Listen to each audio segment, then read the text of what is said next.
This video is brought to you by GamerSupps. Use code MHB at checkout for 10% off your next order. A lot can change in 3 years. In 2022, I was 25 years old, my first son had just been born, and after making YouTube videos for 6 years, I finally took the leap. I quit my job and went after this dream of making videos full time. This was a genuine leap of faith. I had around 10,000 subscribers at the time and had probably gotten 2 good paychecks from YouTube at that point. Skip ahead to today. I'm 28 years old. I've been full-time on YouTube for 3 years now. I'm now a proud father of 2 little boys, and as of scripting this video, I'm about to hit 100,000 subscribers. So to preemptively celebrate such an occasion, I figured it only made sense to attempt a challenge that basically served as a vital shift for this channel in getting where we are today. I mean, almost 8,000 of you subscribed from this one video. It was time to attempt the 30 platinums in 30 days challenge once again, and not only see if we can do it again, but do it even better than last time. Now, if you're not familiar, this was a challenge started by Mystic, who back when I first attempted the challenge was the only other person to do it. In fact, he'd done it twice at the time. You skip ahead to now, and more people finally started to give this challenge a go, even if some pushed out with 7 and 10 day challenges instead. Yes, I'm calling you out. I will say Australians seem to be doing this challenge more than most. Valzu and Platson Chats completing the challenge within the last year, and Michael Carlos upping the ante to a level that is just pure insanity. That's 4 Aussie creators, including myself. The rest of the countries really need to start putting some effort in.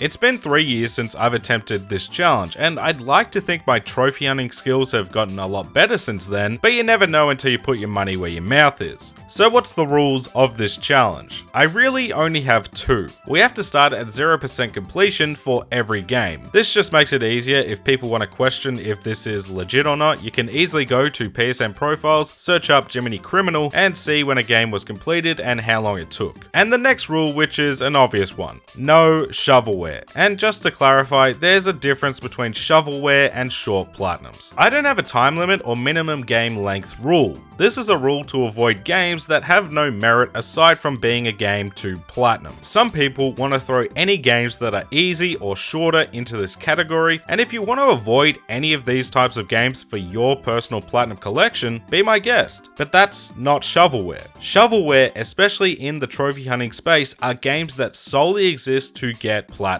trophies. Without that platinum, they'd be worthless. The press X to jump or pat sort of games, which are all over the PS Store. There's games in this video that are short games, easy games, even 90% common platinums. If you want to call them grubby platinums or whatever, that's up to you, but I didn't feel that way playing them because those games don't simply exist to get the platinum. They're genuine games trying to do something that just so happen to have an easy trophy list. Basically, is it trying to be a game, or is it just trying to be a cash grab off obsessed trophy fiends? I did also want to set some guidelines for myself with this challenge because at the end of the day, I mostly want to play games that are new experiences for me, so I tried to follow these 3 objectives throughout the challenge as well. 1 being I couldn't platinum any games I'd already platinumed before. 2, definitely no auto pops because I still regret doing that for Ghost of Tsushima PS5. I wish I could platinum that again legitimately. And lastly, focus on games I was genuinely interested in and were already on my gaming backlog. This one was the easiest to follow since I had a huge list of games I knew I wanted to play and suited this challenge, and that was mostly comprised of games people had suggested to me throughout the years. With the rules and guidelines set, I psyched myself up for the upcoming month, and on the 1st of August at 9:30 PM, I started the 30 platinums in 30 days challenge, and this is how that story went.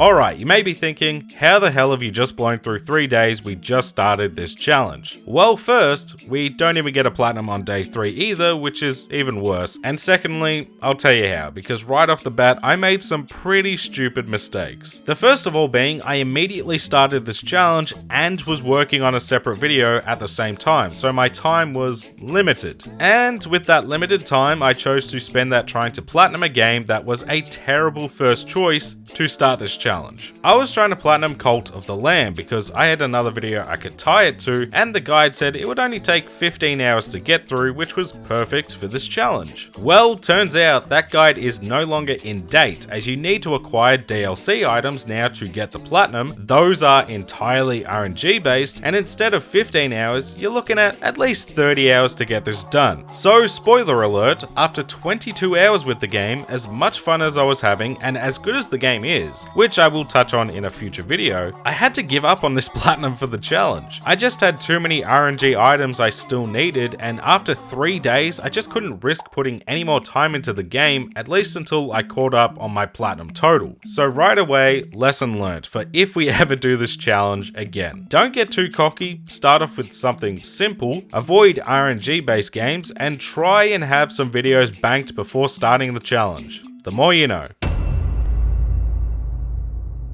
Okay, after a disastrous start, we were finally on the board on day 4, and this is where I'll talk about my idea for this challenge. It was what I like to call an I Have a Life subathon. I wouldn't stream 24/7 because again, I have 2 kids and a wife I like to spend time with, but the idea was daily streams, and for every 10 subscribers on Twitch, I'd spin a wheel of punishments or tasks. They ranged from chugging beers and drinking hot sauce to deciding what type of games I had to platinum next, and the next 3 games I'll talk about were all a result of this wheel. First up was platinuming a game that released in 2025, and I decided to go with Autopsy Simulator, a game that released on PC in 2024 but only arrived on PS5 this year, and I had my eye on the game for a while, mainly because of how much I enjoyed the mortuary assistant. I was expecting that sort of experience, working at a morgue, gone uber terrifying, but Autopsy Sim was a little bit of a letdown. It focuses more on the story with our main character, but is so predictable that chat and I called the ending literally 10 minutes into the game. It's also not a very scary game, with, at least in my experience, limited supernatural or hallucinations to really get you feeling on edge while working with the dead. The autopsy mechanics are decent, and it's not a god-awful game, it's sort of just okay, an experience that I'd recommend only under this one instance. You can't platinum the mortuary assistant for a 30-day challenge, so go for Autopsy Sim instead. It's shorter, and the platinum requirements are a lot simpler, mainly just things to do with certain body wounds, completing cases, or learning more about our character. Game's not as good, but if you want a morgue-based platinum, your options are limited.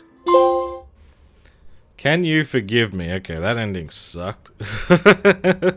And Pathologist, we are on the board. Just took 4 days into the challenge. That's alright.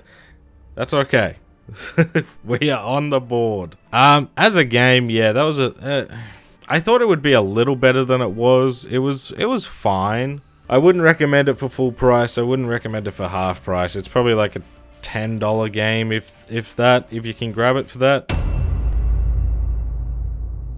Next up on the platinums, the wheel picked, and day 5 was big. We had ourselves the first twofer, and things were starting to look up again. First up, I needed to platinum a horror game next, which I'll be honest, I'm not great with, as you'll see in a minute. But I'd seen this one game come up on my For You page time and time again, and it seemed perfect for this challenge. Fears to Fathom Ironbark Lookout. Yes, episode 4 is the only one available on PlayStation, but they're all self-contained, so it's not a massive deal, just odd. These retro-style visual horror games are all the craze lately, and I'm all for it. Fears to Fathom was one of the most memorable experiences of this challenge for me, but I can't tell if it's because the game was so amazing, or this one jump scare living rent-free in my mind for the rest of the challenge.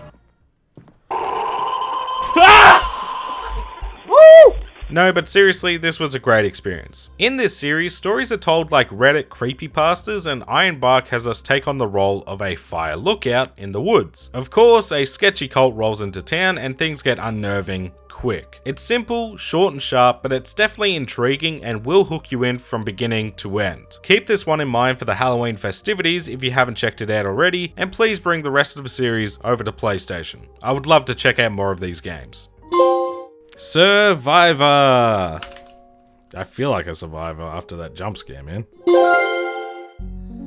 Ironbark Local. That was good. That was a great time. Really really fun. I would recommend that. I would recommend people experience that.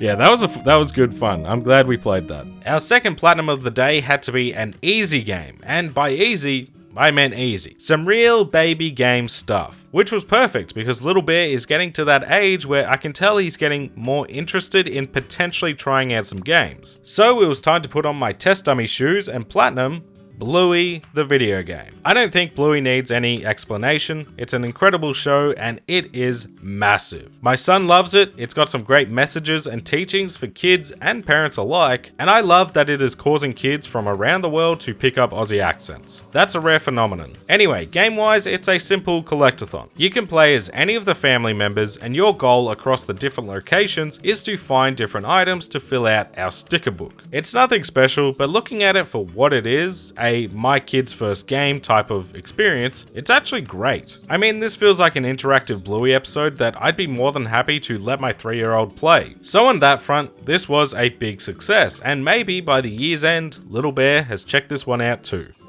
Yay, Island Rhythms. And double hooray! That's Bluey done. That takes us to 3 platinums. Woohoo! Yeah, that was fun. Definitely, that's a great kids game. You got young kids, that's a good one to have. Obviously not very impressive, and I'll probably look back on that in like a year and be like, why did I do that again?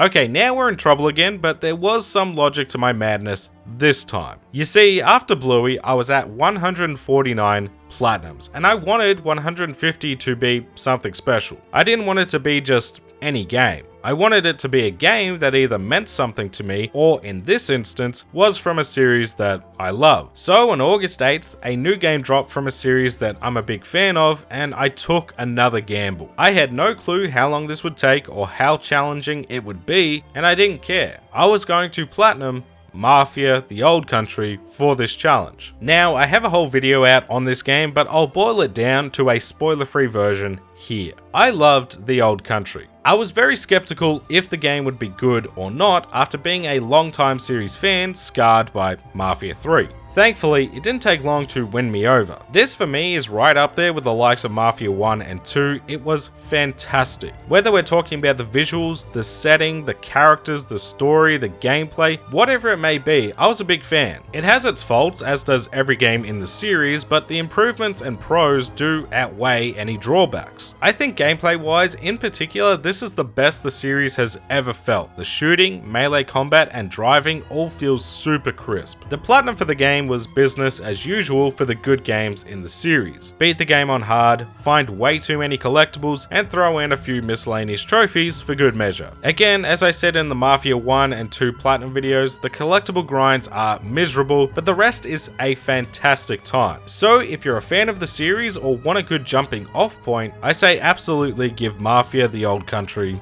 a go. There we go.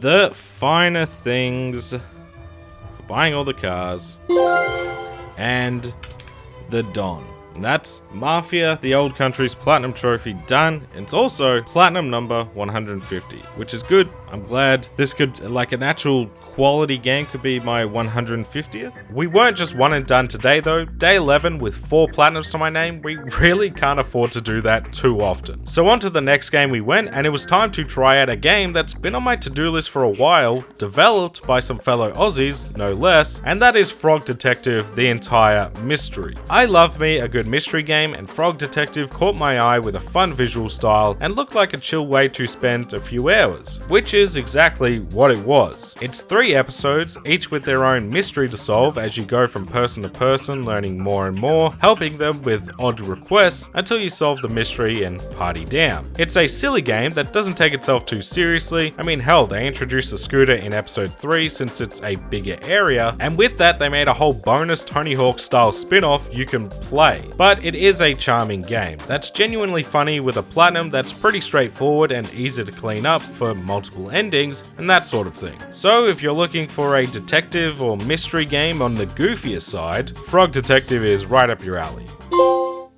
Kiss. Let's go. It's Frog Detective done. Platinum. Woo! Alright, that was good fun. I really enjoyed this game. Okay.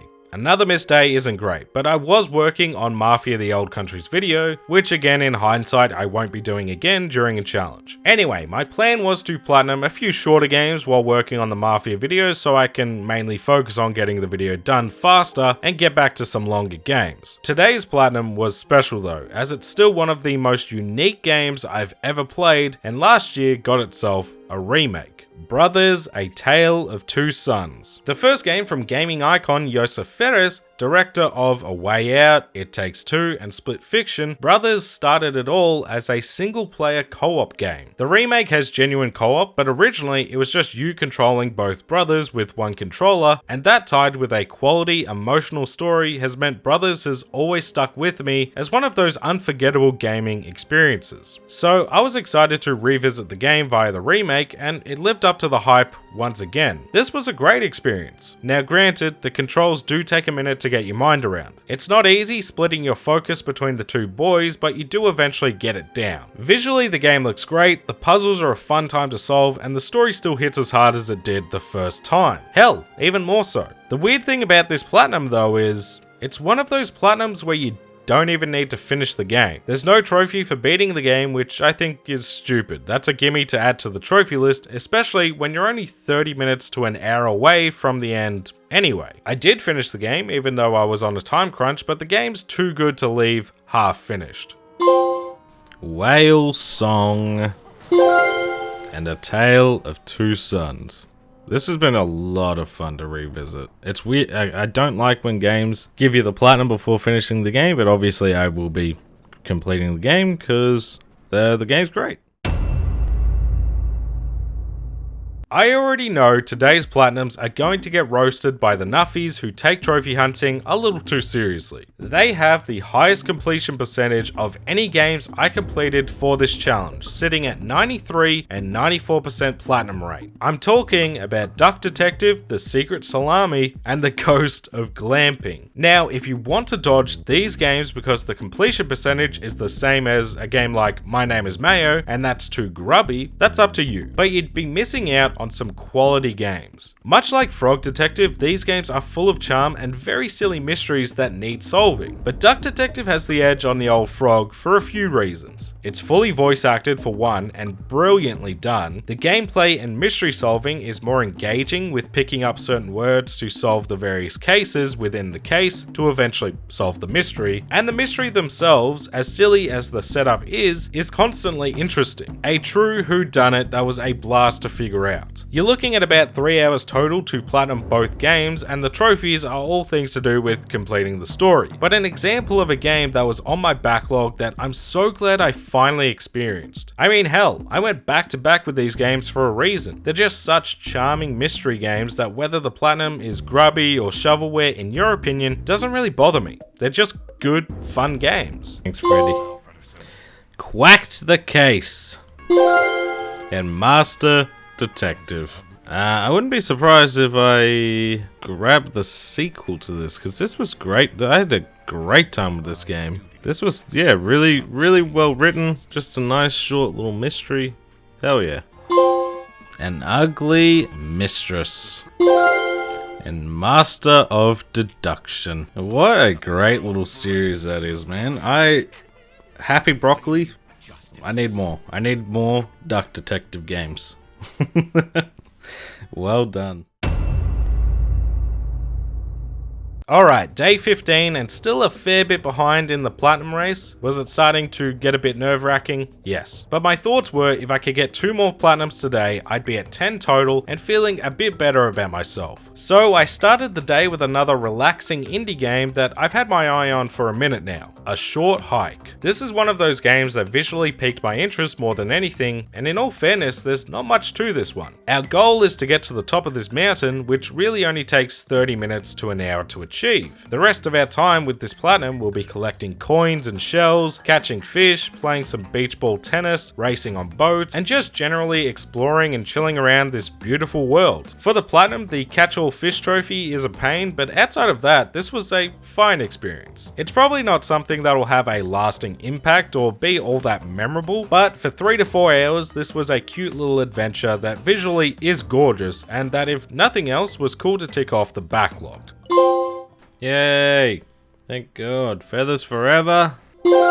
And vacation maximized. That was one. I think this game as a whole was really good. Once you got to fishing, it like screeched to an absolute halt, and I didn't even catch all the fish. I was literally looking through the guides. I'm like, I'm missing the rainbow trout. Nah. So I don't know. Yeah, that dragged out towards the end, but overall enjoyable game. Just the randomness of the fish can drag on. Unfortunately, this is where the challenge started going downhill, as a day or two earlier, my eldest son had gotten a nasty cold he was dealing with, and, well, despite my best efforts, I started to feel it during the day, and for the rest of the challenge, that's what I was dealing with. Sore throat, sniffling nose, aches, shivers, coughs, and a terrible chest infection cooked me pretty good. So I appreciate the little cub for gifting me that, giving this challenge a little bit of spice.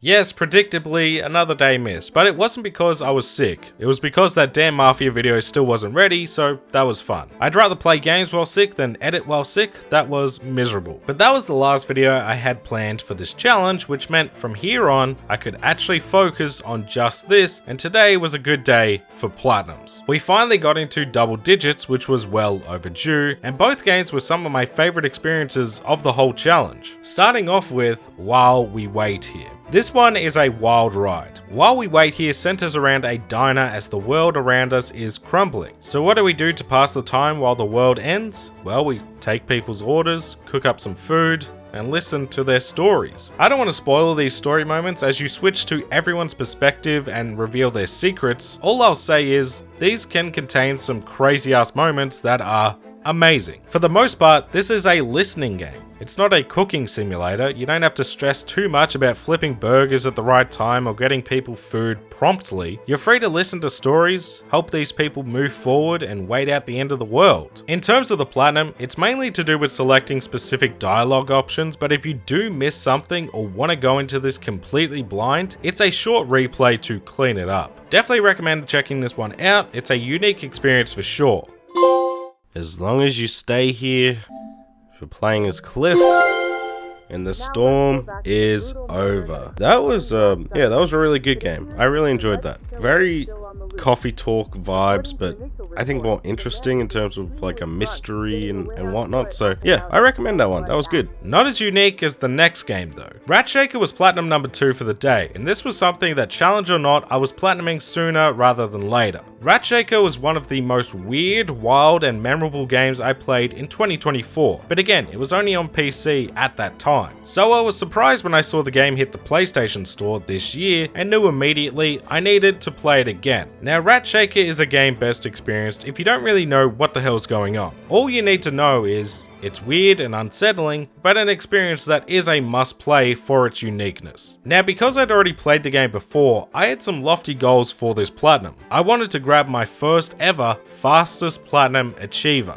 I played the game before, I knew what to expect, why not me? Yeah, I ended up missing it by 39 seconds, which was a crushing blow, I won't lie. But still, one of the most memorable gaming experiences I had to date, and one of my favorite platinums in this challenge so far. Go check the game out, it's like $8 dues, probably $5 in real money as some people would say. Caught red-handed. And platinum rat. And that is Rat Shaker's platinum done. My favorite, one of my favorite gaming experiences of 2024, so I was really excited when it came to PlayStation finally. Yeah, really short game, but if you're into horror, if you're into like something a bit different and weird, this is right. Like, this was great fun. I had so much fun replaying this, and actually, I didn't get either of those endings the first time I played. I literally stumbled across the ending accidentally almost. bit of a story-based platinum day today, and both have been on my backlog for ages now. Starting the day by finally playing Call of the Sea. The best way to describe Call of the Sea is Monkey Island in a first-person puzzle game. The game is gorgeous, the story is intriguing with a quality mystery to unravel, and the puzzles are some quality brain teasers. I was locked into this journey from start to finish. I mean, it has so many jaw-dropping moments, whether it involves puzzle solutions, story revelations, or just some downright beautiful moments across the island. The platinum itself is pretty straightforward as well. You do need to find all the collectibles, but they're all very obvious. You won't be searching far and wide for any of these. There are quite a few missable trophies, but you can easily clean those up via chapter select, and most don't take too long to do, just finding and interacting with specific things in the environment. This was an incredible game from top to bottom, another must-play experience that I'm so glad I finally played. Play it again, Nora. And Call of the Sea. Oh, I've had this on my to-do list for a while now. I don't know what my hold-up with it was. It's been on PS Plus for a while now. But I'm glad I finally took the plunge and played it because this was incredible. I mean, visually it's amazing, but the story is so compelling. And I'm not big on puzzles, but this is just a quality game that I'd recommend this 100%. The same can sort of be said for game number 2. A game that has been on my to-do list for nearing a decade now, which is crazy. I'm talking about What Remains of Edith Finch. I've heard great things about this game. It was time to finally check it out for myself, and it was good. Not as good as I'd heard, but I enjoyed it. The story for me just has a few too many issues for me to love it. Namely being, there's a lot of talk around a curse on this family, and in some instances, yeah, definitely unlucky, but most of these stories genuinely boil down to just terrible parental decisions. Still an emotional ride at times, but I found myself more often than not thinking, what the hell are the parents doing? I think those moments just took me out of the game a bit too often to love the game. I'd still recommend playing it, but as a parent, just a whole lot of morons in the Finch family apparently. Platinum wise, mainly just play the game and you're good. There's some missable trophies in here, but each story can be replayed and they're like 5 minutes tops. Loop de loop de loop. And all done. And that is What Remains of Edith Finch. Oh my god, this has been on my to-do list for a long time. This is depressing, like genuinely depressing. A great story, really interesting. It's just, is it a family curse? It seems like there's some accidents and some, you know, there's some stuff in here. It's like, yeah, okay, that's a bit of a curse, but other stuff is just bad parenting, man. Alright, day 20, and I was sitting at 13 platinums total. I'm not gonna lie, at this point I strongly considered stopping the challenge and trying it again in a couple of months. I needed to get 17 platinums in 10 days, and all I wanted to do was rot in bed until I felt 100%. But I just felt like I was too deep into this thing and thought, let's just see it through. If I get to 30, awesome. If not, let's see how close I can get. So to start day 20, we were getting a little silly. We've platinumed a lot of serious games, let's get goofy. And that's where Deer Simulator comes into play. This is a less polished but crazier goat simulator. It's packed with guns, wild physics, and caps off with a samurai fight. I mean, this was a trip to play. It feels a bit like a fever dream. Basically, the goal is to cause as much chaos as possible and get creative with it. In terms of the platinum, it's a lot of gun hoarding to take out the bosses as fast as possible and some mini games here and there. But it's nothing out of the way, you'll have most of the trophies done by the end of the game. So I'd say if you enjoyed Goat Simulator, you'll enjoy Deer Sim 2. It's not as polished, but there's not as many games out there in this style, and it's a good laugh in that what the hell is going on kind of way. Yay, big time monkey. And I am Deer. Yeah, this was a ridiculous game, man. Yeah, if you like Goat Sim, this should be right up your alley. It's a bit more jank than that, but it's still good fun. I had a good time with this one. But that was enough crazy for one day, and it was time to get back to the dark, depressing games like game number 2, Home Safety Hotline. This was one that I hadn't heard of before the challenge, but a few people in the chat mentioned it being a good time and worth checking out. I didn't really know what to expect going in, but the cover art looked spooky, so I was expecting another horror game, and it sort of is. I think the best way to describe it is by referencing one of my favorite shows, Supernatural. Basically, you're the Bobby Singer character. People call in with a problem, you've got to figure out what that problem is, and it can be anything from rats or cockroaches to possessed objects that steal souls or gremlins living in the furniture. It's all confined to the computer, so it's not actually scary, but some of the creatures are a little unnerving for sure. In terms of the platinum, it mainly has to do with getting all the diagnoses right throughout the game, which for the most part is pretty easy as long as you pay attention to each of the calls coming in. The final day is the tough part because you don't get any more monster cheat sheets and the calls are all riddles. So that's tricky, but easily replayed if need be. I really enjoyed this game though. I love the supernatural, otherworldly horror type stuff, and this was a unique spin on that. I will say as well, you're not really being all that helpful. Some of the remedies for these problems literally say, except that they're gone, which was wild, but fair. So definitely recommend trying this game out, but wait for a sale. I think full price is a bit steep on this one. Nice. Behind the screams. All trophies awarded, and that is the Home Safety Hotline. It's right in front of me. The Home Safety Hotline done. Yeah, really interesting game. I was expecting it to be probably more horror than what it is, but I think it's just very much a game of memory you're playing the whole time, which I don't mind. I love memory, so.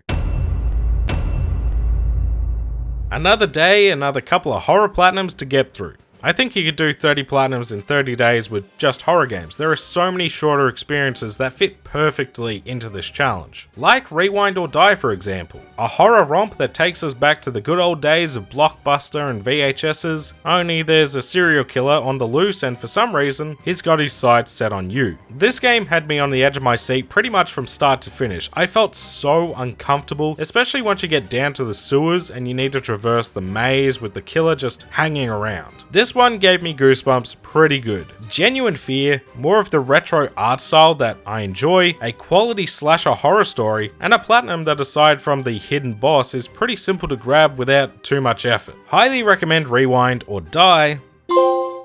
And Rewind or Die. And what a night. That was good fun. I really enjoyed that.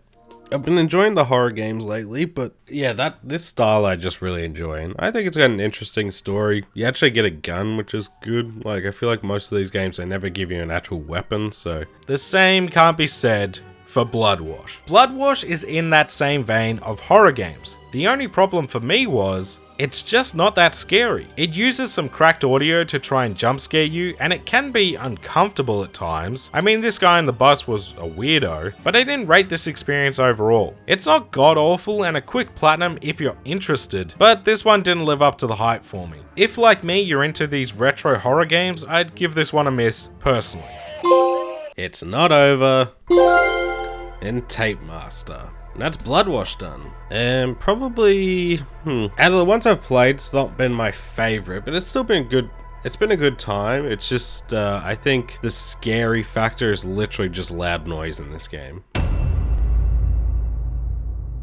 After the disappointment of Bloodwash, I needed to give the horror games a rest. So let's get artsy. There's an indie game that I've had my eye on for a while now, because visually it looked incredible. But I held off for so long because I wasn't sure if it was all source, no substance. Well, it was time to find out, as the next platinum was Grizz. Grizz might be one of the best looking games I've ever played. It is stunning and communicates its story so seamlessly without any words, which is always impressive. Thankfully, there is a genuine game here as well. I was half expecting a go left to right type of game. Just walk around and gawk over the visuals, which honestly wouldn't have been the worst time for me, but I am thankful we have some puzzles, platforming, and even some chases to keep the game from getting stale. For the platinum though, you are going to need a guide. There's a lot of missables we need to grab throughout the game, and there's no chapter select. If you miss something, it's back to the start, so load up that guide beforehand. It's not a heap of collectibles or missable stuff. thankfully, it's just something to bear in mind. I'm usually a bit iffy on these sorts of platinums, need a guide and most trophies are missable, but Gris is such an incredible experience, I didn't really care. Genuinely one of the best visual experiences I've ever had in my many years gaming, and yet again, I need to just trust my gut and give these games a go sooner rather than later.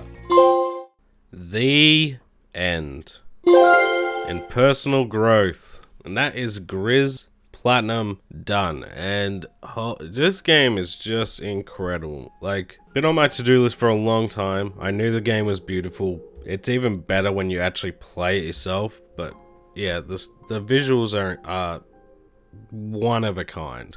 Like, worth experiencing just for the visuals. More gameplay than I was expecting though. I thought it was going to be basically a walking sort of, just a lot of walking and look at how beautiful the game is, which I would have been okay with. But yeah, good platforming, nice tense moments, a lot of missable trophies though, so that's you know, that's something to keep in mind.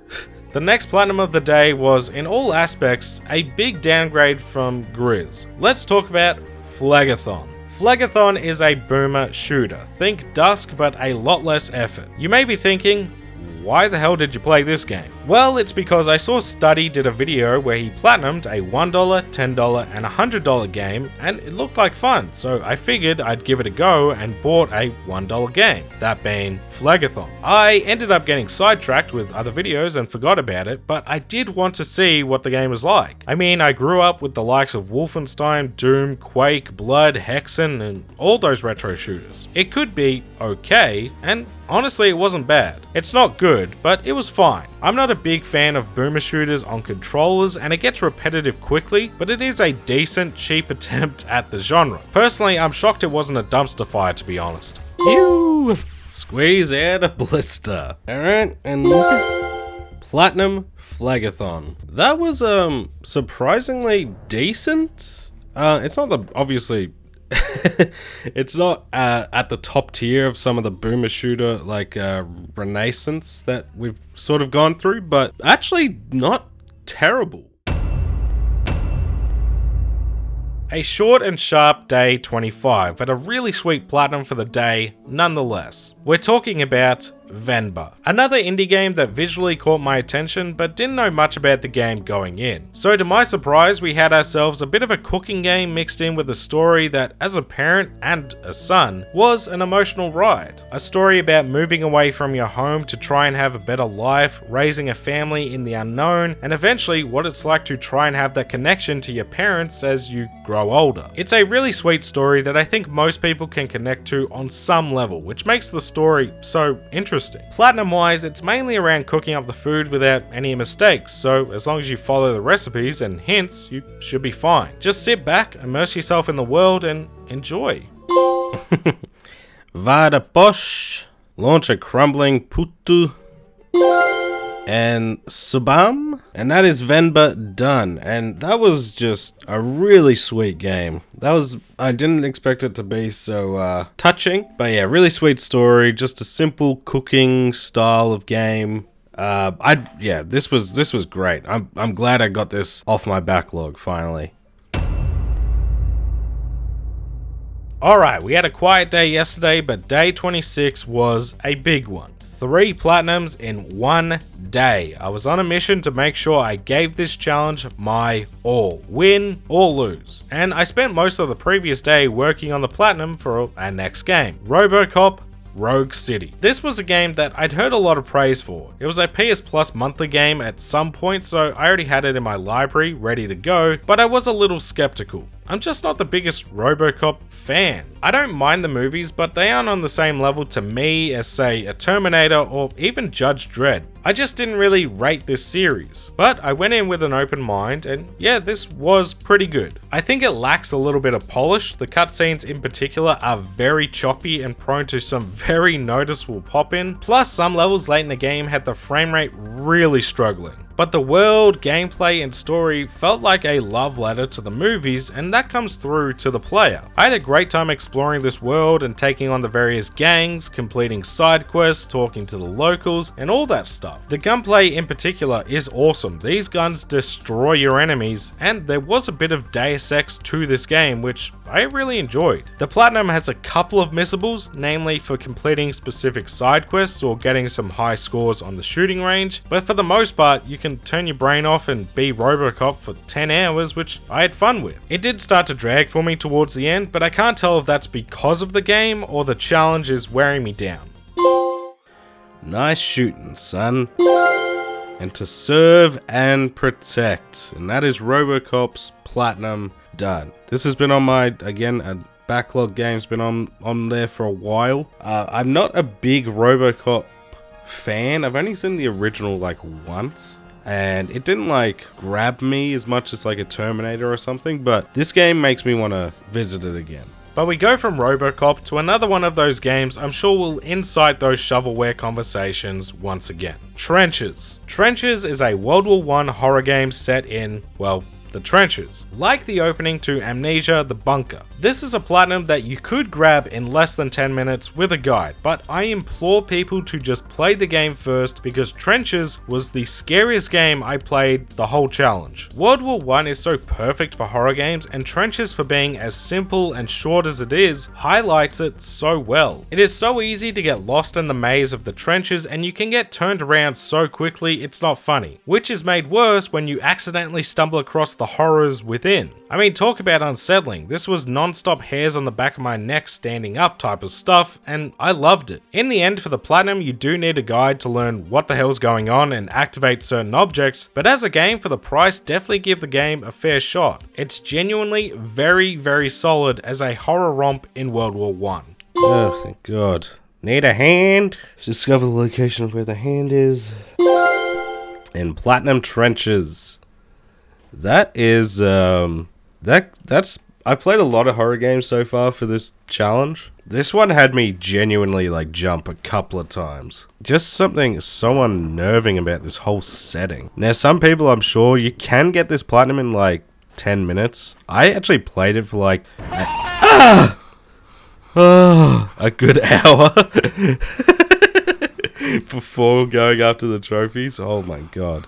It's a genuine game, man. That scared the crap out of me though, Jesus. So far today, we've platinumed a love letter to an 80s icon and gone exploring in the horrifying trenches of World War I. I think it was time to get back to some goofiness, and what better way to end the day than by platinuming Thank Goodness You're Here. This is the most English game I've ever played, and it is glorious. This game is hilarious, genuine laugh out loud sort of stuff. From the visual style, the voice acting, the gags, the animation, it's just brilliant from start to finish. It's another platinum that if you miss a trophy as you play, you'll need to start the game again, but as long as you punch everything in town, you shouldn't miss anything. This is a must play though, 100%. There's not another game like this.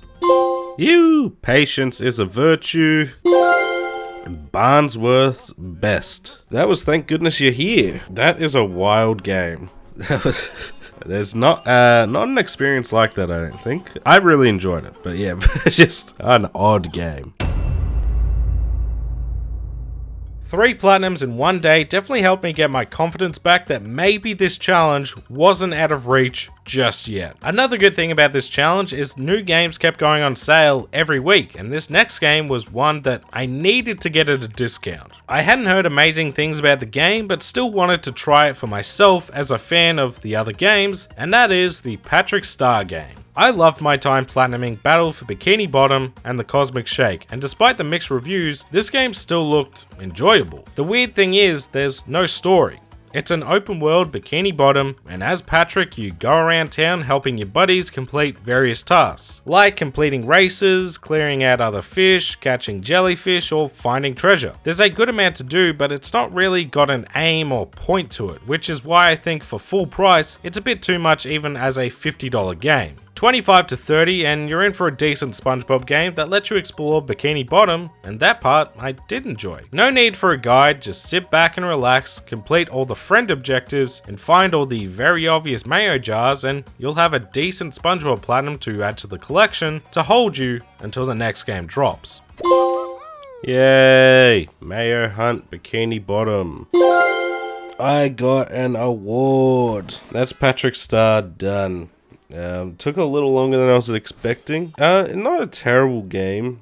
It's not as good as like a Battle for Bikini Bottom or like Cosmic Shake. It's not even on the same level, but it's like a fun enough game to just muck around in. Like, that's all this game is. There's no story, there's nothing like that. So if you could get it for like a discount, which is what I did, you could do worse.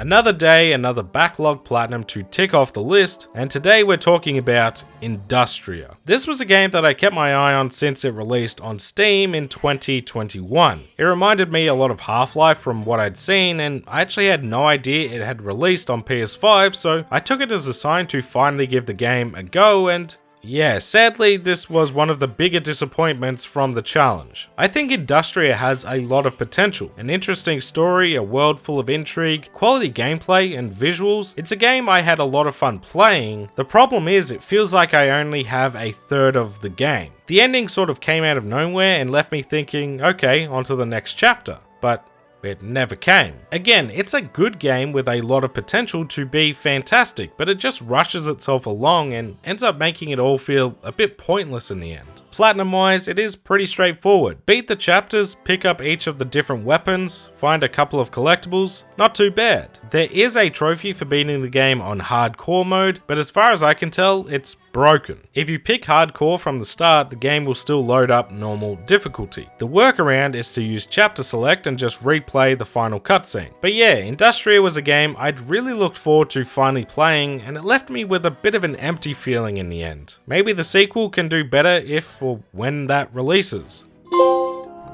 There we go, the hard way and the bitter end, and that is Industria done. Really conflicted on that one because I think it has a lot of potential. I just think it's way too short. It's almost like Act 1 of like 3, you know? And then it doesn't, like, because that is the ending, it's like, doesn't really know how to end the game. I don't know. I think there was a good game here, and for like $10 it was good, but this could have been really special.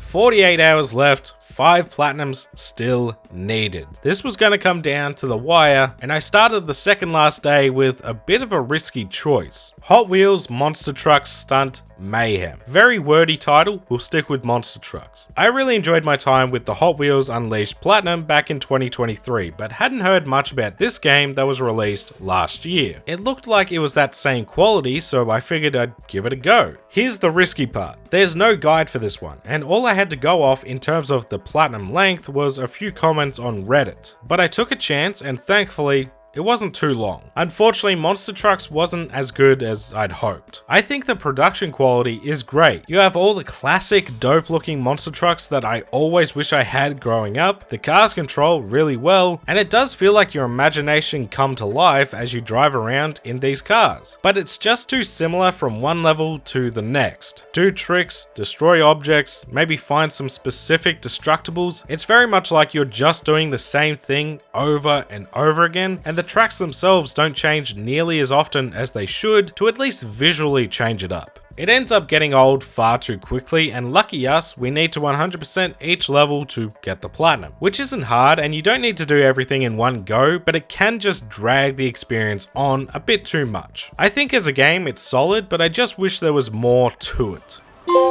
Crushathon Monster Legend, and that is Hot Wheels Monster Trucks Stunt Mayhem. It's a long ass title.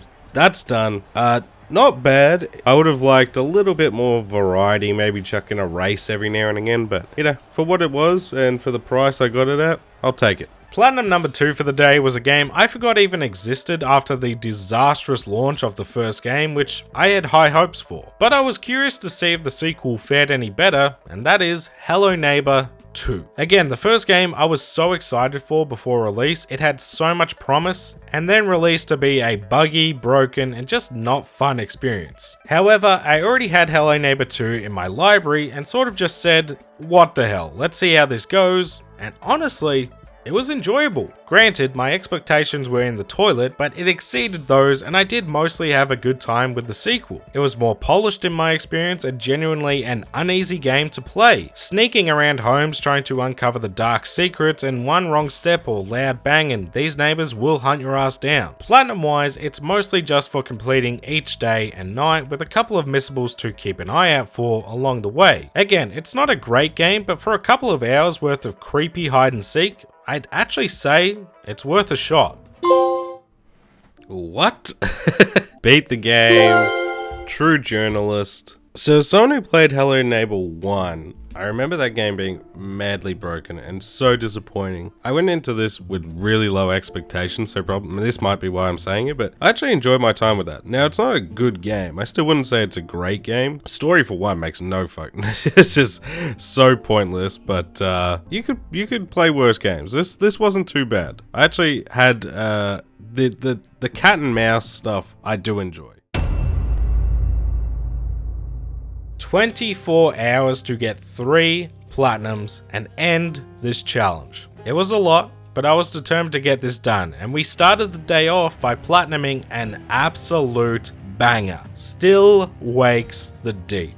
This was one of those games that when I started planning this challenge, I knew I had to platinum it. I mean, a horror game that has you stranded out on an oil rig surrounded by Scots, what's not to like? This was even better than I'd hoped. I mean, this game is incredible. Visually stunning, captivating story of survival, and plenty of tense encounters. This was a special game, and that's coming from someone who expected an outright horror game, which isn't really what Still Wakes the Deep is. I mean, if you've got a fear of the ocean, maybe it's a bit scarier, but it's more of a body horror, Lovecraftian thriller than anything. Now, in regards to the platinum, this is one you'll need a guide for again, with no chapter select, meaning if you miss something, you need to play the whole game again. So you'll need to worry about that, as well as 2 very unique trophies for beating the game in Scottish Gaelic and beating the game without sprinting for more than 10 minutes total, which was the real oddity. So maybe that took the horror out of it a bit for me too, when I realized most monster chases you can walk rather than sprint away from. But as a whole, this was one of my favorite experiences of the challenge and something I'll be returning to down the line to visit the DLC.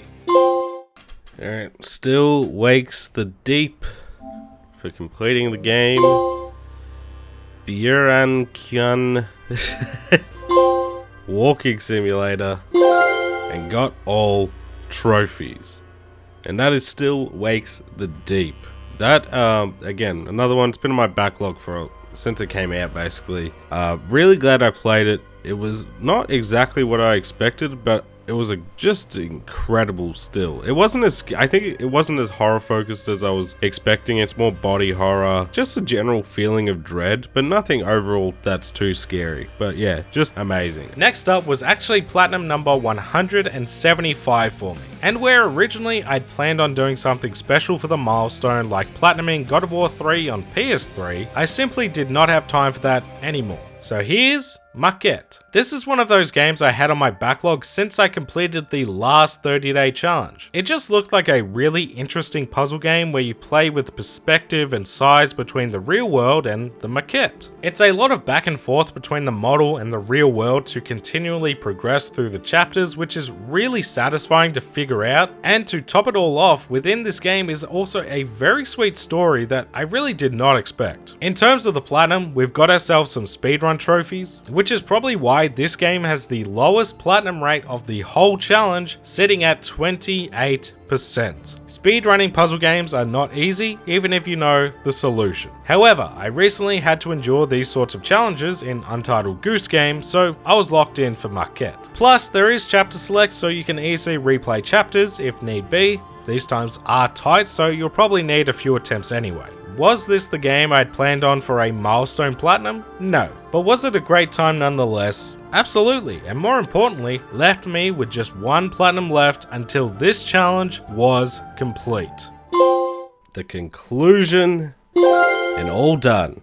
And that is Maquette. I really enjoyed that game. Sadly, because we are on that final push for the challenge, I did have to skip a bit more than I would like. I usually have been enjoying just, okay, I know there's a speedrun trophy, but let's play through the game once and then deal with that. But for some of these, I was like, nah, like, I've got to get a move on. So Maquette put me in a bit of a puzzle solving mood, and with limited time left, I decided to end this challenge with a mind-bending trip of a game. Let's talk about Viewfinder. One of the most unique games I've played, and definitely up there for the best puzzle game I've played to date. This was spectacular. I mean, instantly you can tell this is going to be a fun game to get your head around as you lift up photos, pictures, and drawings to seamlessly blend them into the environment and get you to the next puzzle. The Platinum is an example of something that really adds to the game as well. It lets you breathe in a lot of the levels with so many miscellaneous tasks, like beating a level as fast as possible